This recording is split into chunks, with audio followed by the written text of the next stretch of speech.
فالج نے اٹیک کیا. آج بھی میرا باپ بستر پر لیٹا ہوا ہے. میری ماں ہے, اس نے غیروں کے گھروں میں جھاڑو پوچھا لگا کر میری پرورش کیا ہے, مجھ کو پالا ہے. اب میری ماں بھی اتنی بوڑھی ہو گئی ہے کہ اب وہ غیروں کے گھروں میں کام کرنے کے لائق نہیں ہے.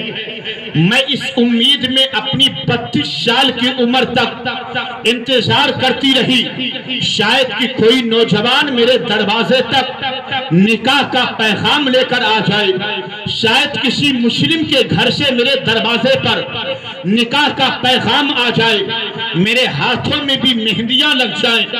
میں اپنے ماں باپ کے کاندھے پر جو بوجھ بن کر کے بیٹھی ہوں, میرے مریض باپ اور بوڑھی ماں کے کاندھے کا بوجھ ہلکا ہو جائے اور رو کر کے کہتی ہے, لوگوں جب میں نے 32 سال تک انتظار کر لیا, میں اپنے ماں کی کنڈیشن بھی دیکھتی ہوں اور اپنے باپ کی غربت بھی دیکھتی ہوں کہ میرا باپ غریب ہے, کما کر کے کسی داماد کا سودا نہیں کر سکتا ہے, میری ماں جہیز کا انتظام نہیں کر سکتی ہے.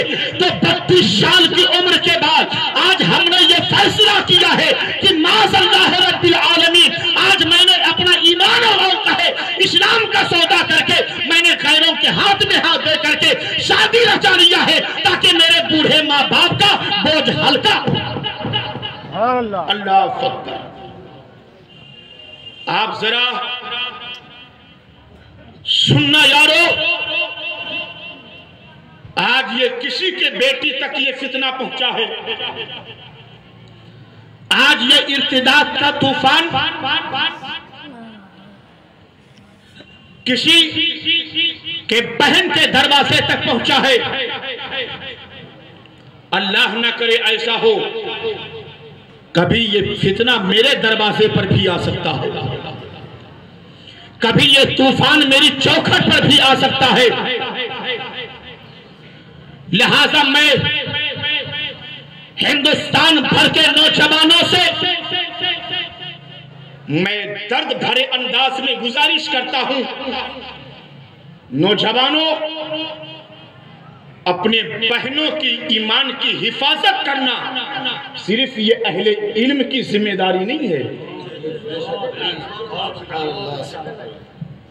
لوگوں کے ایمان کی حفاظت کرنا یہ صرف علماء کی ذمہ داری نہیں ہے, بلکہ ہر کلمہ پڑھنے والوں کی ذمہ داری ہے کہ لوگوں کے ایمان کی حفاظت کرے. اور سرکار غریب نواز فرماتے ہیں, ایک مومن کے ایمان کی حفاظت کرنا 1000 لوگوں کو کلمہ پڑھانے سے افضل ہے. نعرہ تکبیر, نعرہ رسالت, جشن عید میلاد النبی, جشن دستار بندی, جشن دستار بندی.